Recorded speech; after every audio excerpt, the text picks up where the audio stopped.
Hello, everyone. Export Development Canada is thrilled to continue to partner with the economic developers of Alberta. Export Development Canada is dedicated to helping Alberta companies of all sizes succeed on the world stage. There has never been a more important time to showcase Alberta to the world, and EDC is here to help. As international risk experts, we provide the trade knowledge, financial solutions, equity, insurance, and international connections that companies need to grow their business with confidence. EDC is very committed to Canada's media, film, TV, and entertainment sector and is increasingly looking for new ways to partner to provide support. It is our pleasure to be supporting this plenary session, and let's all think about how we can showcase more Alberta to the world. To that end, it's my pleasure to introduce today's panel of speakers. Georgina Lightning, CEO and Executive Director, Path to Freedom Films, was born in Edmonton as Jay Treaty of Masquasis Cree Nation with ancestry in both Treaty 6 and Treaty 8 territories. Having 30 years in the film and TV industry of Hollywood, Georgina started her career as an actor, but soon after evolved into the role of producer, writer, and director. Georgina brings a distinguished track record of creative experiences and involvement in many award-winning film and TV projects, and aspires to make Alberta the Indigenous film capital of North America. Laura McGowan has worked for the government of Alberta for 12 years on a variety of projects across the province, and with specializations on sustainable tourism, culinary tourism, workforce development, and accessibility.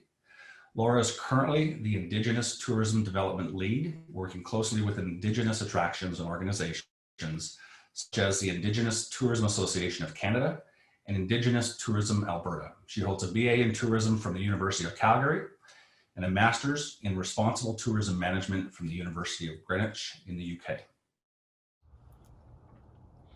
So I guess to start off the conversation, Georgina, maybe tell us a little bit about your experience in the film industry and what you, what you see as the differences between the film industry that's in Hollywood compared to other parts of Canada, such as Toronto or Vancouver, and what's happening here in Alberta.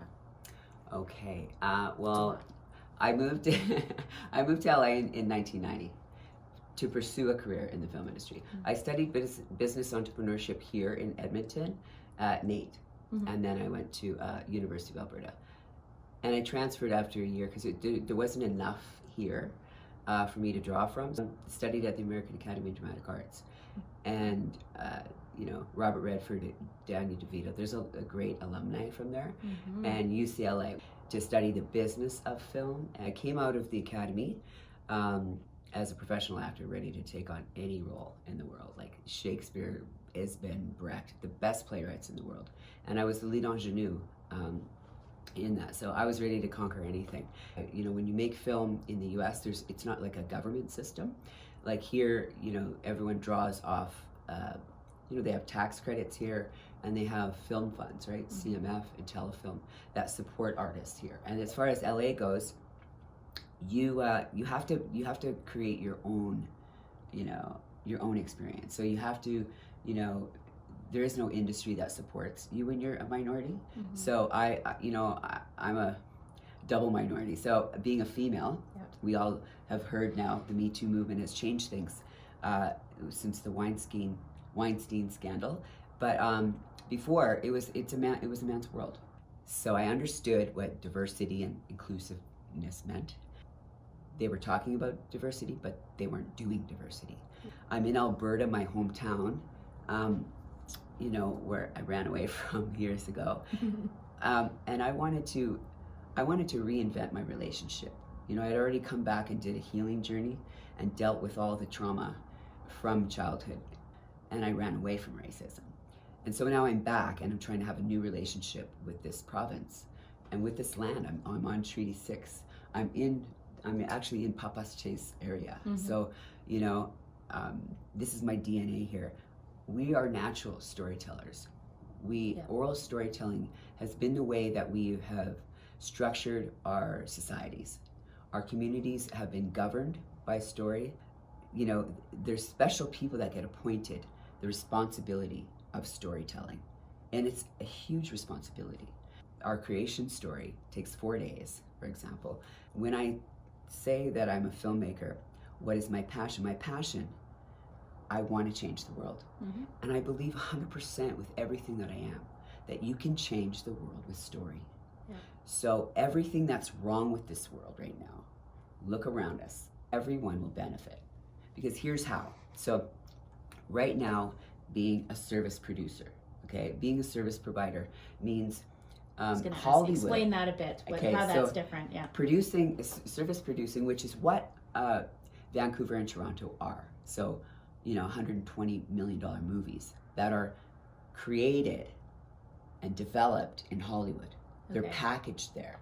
So, you know, someone pitches an idea, they develop it right through with the screenwriter. All the key creatives are in Hollywood.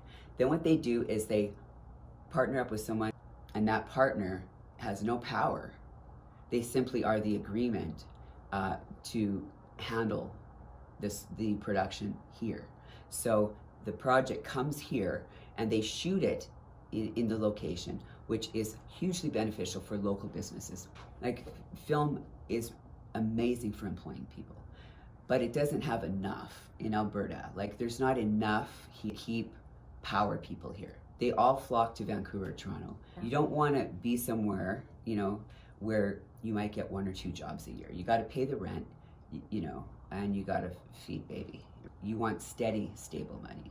So what I would propose is that instead of looking at it as an art, if we switch our mind and use our entrepreneurial mind, and we understand that in Alberta the economy is suffering. And I listened to Mayor Nenshi talk about the you know, the real estate is down 25% vacancy downtown. Downtown Calgary, yeah. Yeah, 25%. And then that's not including like all the industrial real estate that's around there. That's just the towers. And there's over half of the people that were employed in the oil and gas industry, energy industry, that are unemployed. So where are those people going to work, and what's going to happen? And you know, counting on another boom, I think it's unstable. Agriculture is so risky on, you know, on the weather. I mean, and it's so darn cold in Alberta. Oh my gosh. To me, the one thing that you can count on 100% that is never going to run out is story. Stories existed since time immemorial, right? That's how we've kept our traditions. Mm-hmm. And we actually had, contrary to belief, and if you excuse Hollywood's rudeness in the narrative they built on us, which is not true at all, we had a very vibrant, very ordered, civilized, highly spiritual, evolved community system. Mm. But not only us, the non-natives have also suffered that. Everybody's suffering on that. And now everybody's struggling, and they're not expressed as far as the narrative goes. The narrative is false and not authentic. So everybody, if they get in touch with their knowingness, the smart market that's guaranteeable, okay, is cultivating story. What I would see as a viable educational system, banking on your people. So educate your people to be in the film industry. Like I had to leave because there was nowhere I could study that had the quality that I wanted. Animation is a multi-billion-dollar industry. Film franchising is a multi-billion-dollar industry. So while Vancouver and Toronto are, you know, they boast of their numbers, how film advances the economy, and it does 100%. Absolutely it does.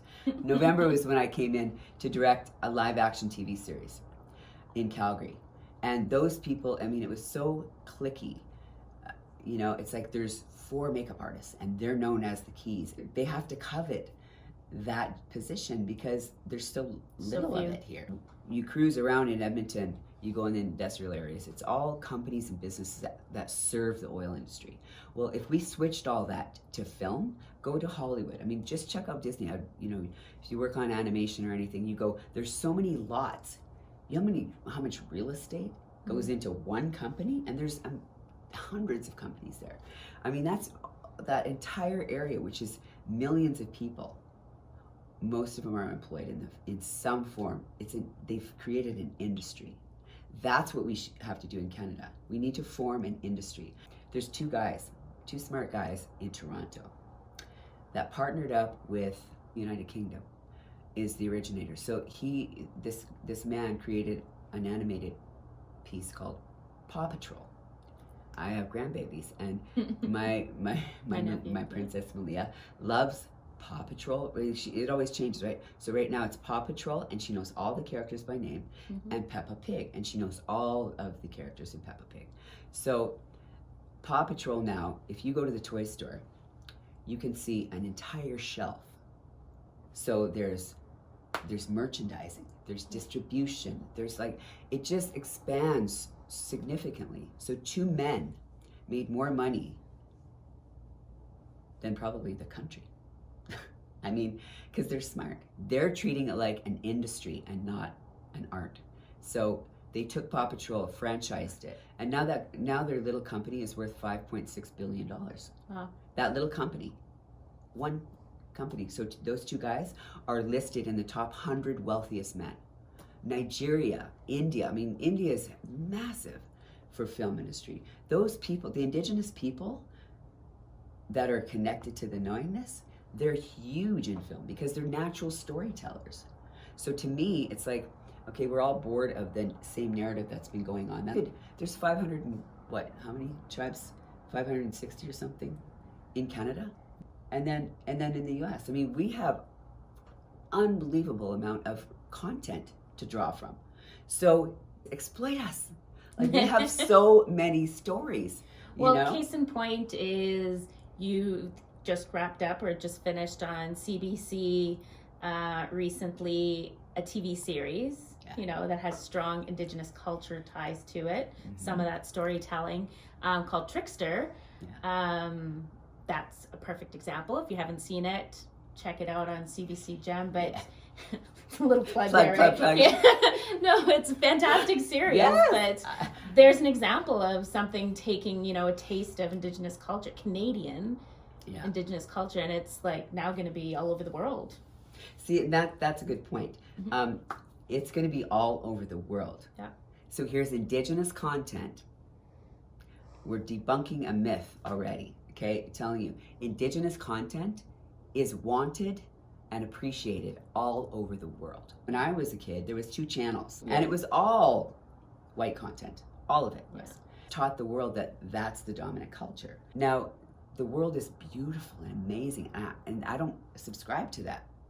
In my culture, our creation story, women are sacred, okay? There's 13 moons that happen in a year. 13 moons, and there's 13 markings on a turtle. We call this Turtle Island.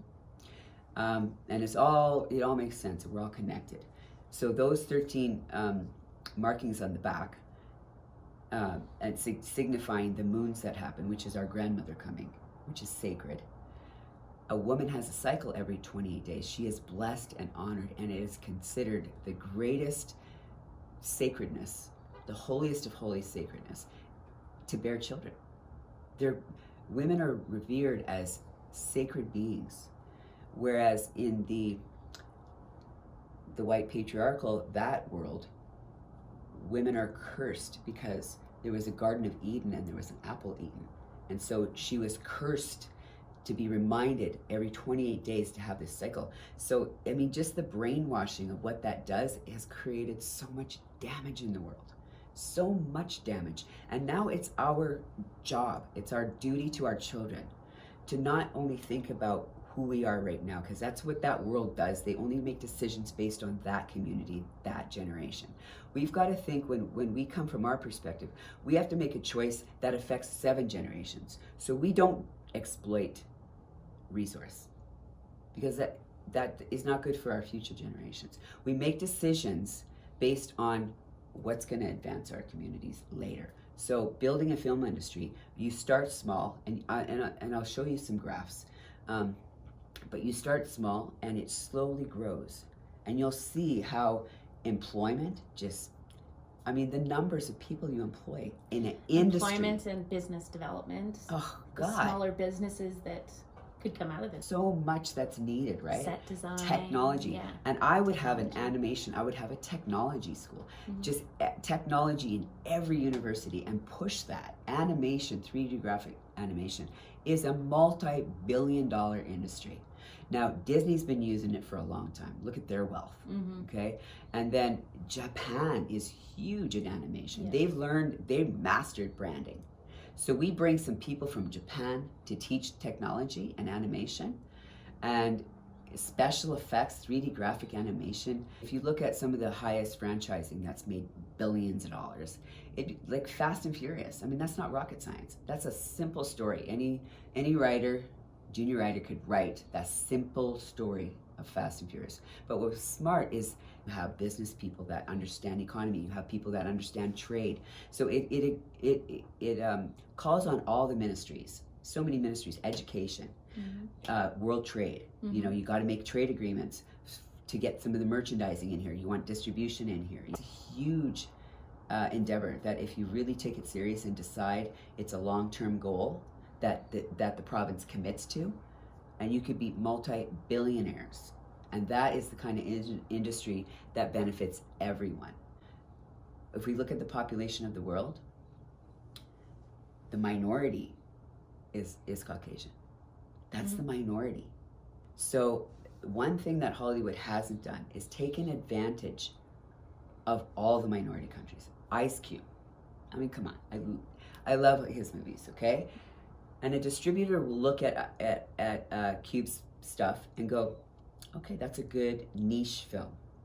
So we're gonna distribute your niche film in a regional, you know, where there's more Black people. It's like, I want to see his film. All Indigenous people want to see Cube's film. You know, I want to see Jackie Chan's movies. Like, I want to see Indigenous content because I resonate with that. You know, I made a film called Older Than America with Bradley Cooper, Wes Studi, all of them, and you know, it won 23 awards at, you know, best director, best film, all this kind of stuff. But you know, my favorite was the White House Epic Award, and it's for creating social change in the world, and it's a story. 10 years later, my film is still getting acquisitions. How come that movie, that little $1.5 million film that I had to raise every penny myself from private investors, because Hollywood has not funded one Native American film in the history of filmmaking in Hollywood. 120 years of making movies, and not one film has ever been funded to a Native American.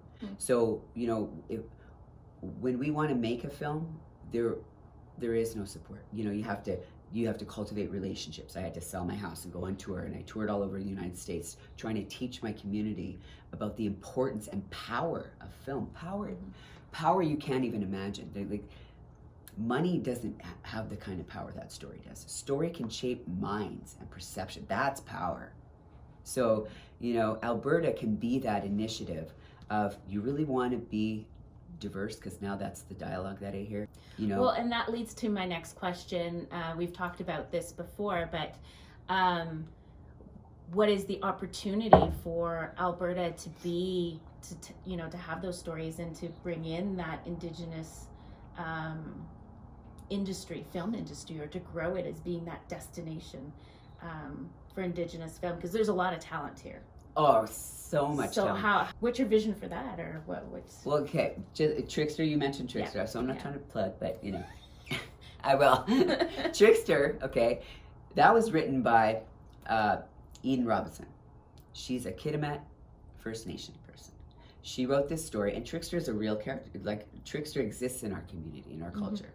So that's a real character. That's what I mean. So she took the Trickster and built that story around that, and then Michelle Latimer, who's Indigenous, she's Métis, optioned it. Talked to two other women from Siena. They loved it and got behind her. CBC funded it, and they spent more money on that production than they have on any other. And they put it with a high marketing, like they've never treated any Native content like that, ever. And look at the success it's having. I mean, now it's global. People want Indigenous content stories. Those stories are real, and people all over the world resonate, except for, you know, the colonial mindset communities. But for them, it's entertainment. But other people resonate. They all have spiritual characters, every community. And how many diverse cultures are in Alberta? This is hugely multicultural. You know how many stories, if you just go to all the different communities here? It's mind-blowing. Yeah. You could tap into so many amazing stories that are culturally based that people all over the world resonate with. Mm-hmm. So Box Office Weekend doesn't have to be like an American film. Thinking about the industry like Hollywood does. So franchising, big business. I'm talking consumable Start content. to finish, everything. Yes. So you take the idea of one of your Indigenous people, one of your, any culture, pick them. I mean, there's so many here. Pick a story from an Indigenous person, create it here, develop it here, and produce it here, and then distribute it. Have the marketing and distribution companies from here. So you have agents. I mean, you need lawyers. You need a whole, go to CAA. I mean, it's hundreds of people that work in there. So all those towers in Calgary could be filled, with business people. So it's not just the people that work on the set and make the movie. That when you create content and it's an industry, that means all kinds of people are needed to be that machine, to build that wealth. And it's very possible. So you have so many cultures here, you exploit that. And then market it. Bring the elders in, bring the community in, give them everybody gets to work, because I don't do a project without my project has to adopt an elder. Yes. An elder has to allow me to tell that story. Stories come to us. Yeah. So, a story will wake me up in the middle of the night, and it's begging to be heard right now, and it needs to be told. So I'm so honored because it's chosen me to tell that story. So I'll sit at my computer for hours and just work on writing that story. And how many people have that? I mean, so many people that are gifted with story. It's limitless. It doesn't go away. It's something, if you're born, and story in different forms too, because it's not just the storytelling. There's the performers, there's the artists, all of that. Different medium that. Absolutely. There's so many different aspects that I like. Just listening to the commentary about Trickster, okay? What people are noticing now is, now that industry people are watching it, because it's on a platform that's never existed in the history of filmmaking. Shameful, but so thankful that I am actually alive for this. I never thought this would happen in my lifetime. I gave up. I've been in it 30 years, and I was like, I'm heartbroken. I'm just going to be a cookum now and just love my grandbabies, and I do. They're my world now. But I think it's possible. I think, it's really possible. I've actually applied for funding to develop 3 projects here. That's awesome. I'm so inspired now. All of a sudden, everybody, all my friends, there's 7 people in the U.S. that I know of that got deals. Development deals didn't happen. The success that I had was never measured. It didn't amount to anything. Every film, I work just as hard. There's no open doors whatsoever. But now there is.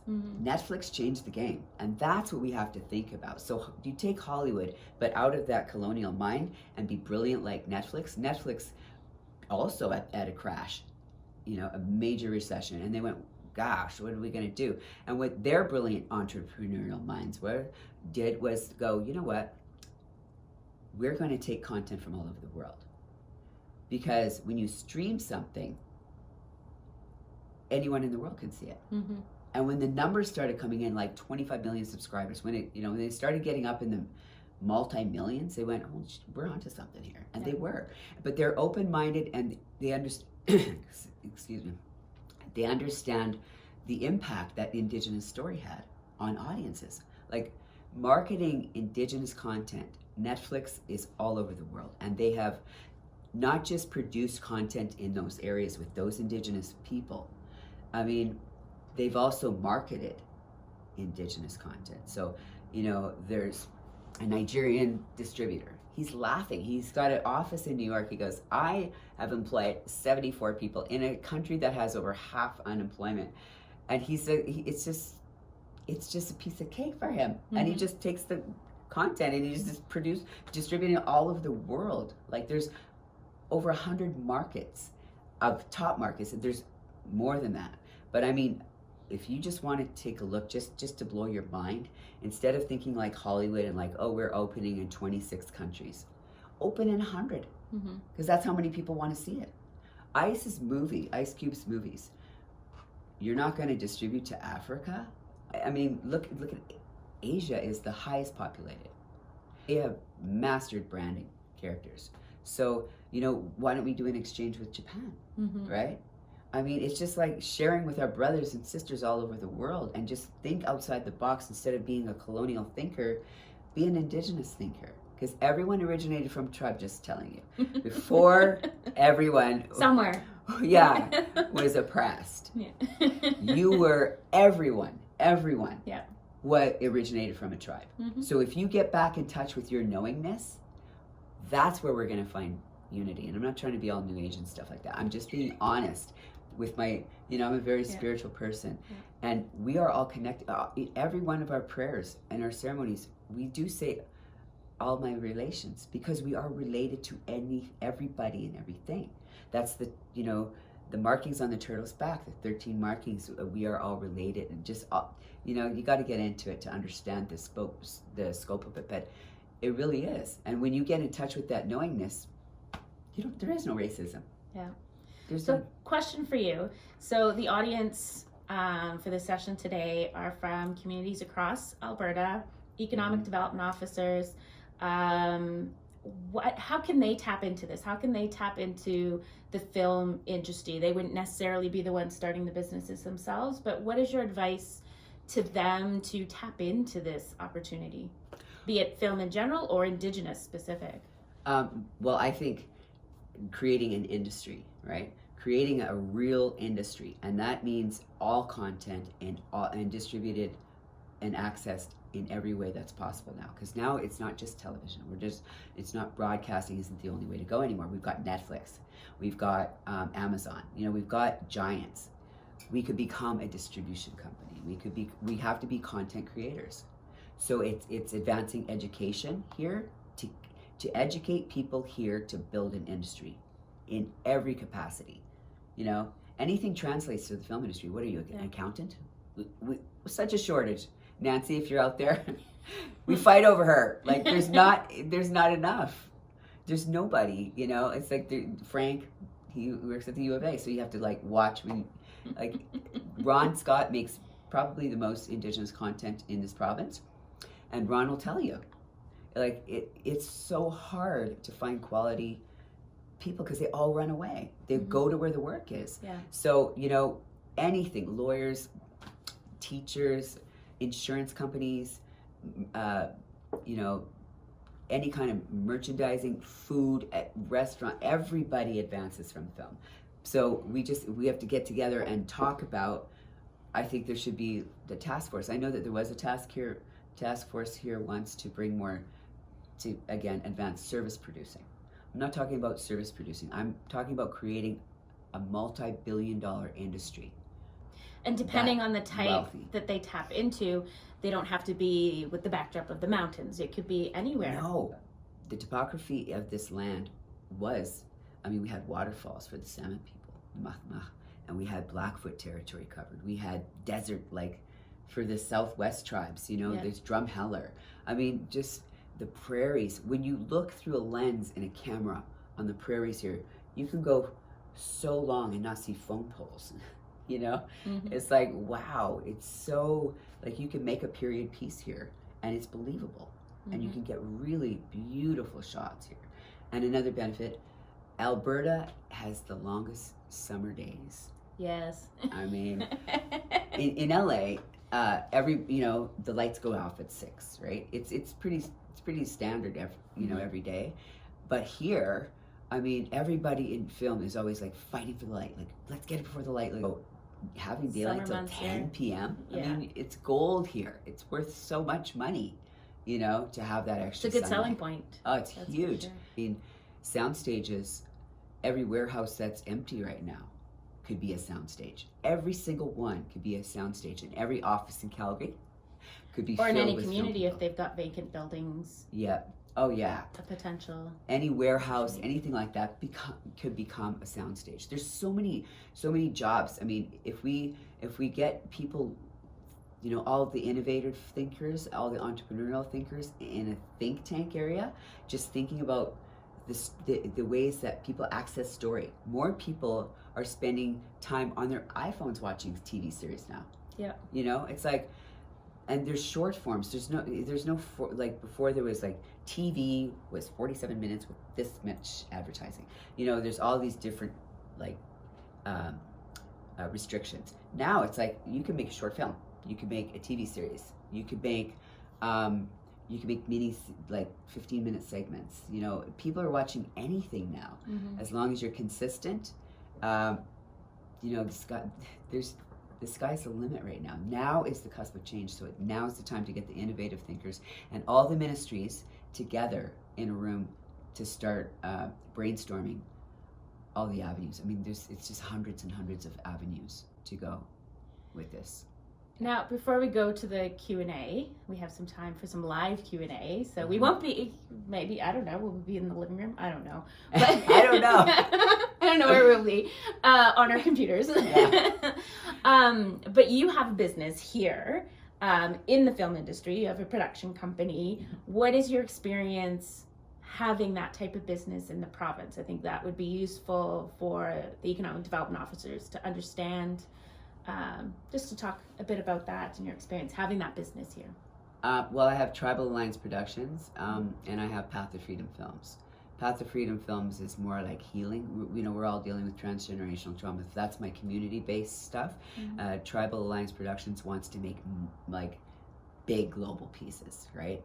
And so when I make content, I like and write a story, I think of the world as an audience, because the world is the audience, and that's where we got to start thinking. We got to start thinking like that. So now that there's support from CMF and there's all these different Indigenous support systems, women, like they've changed everything. Having it here in Alberta, in my hometown, where my community is, there's so much strength here. Why?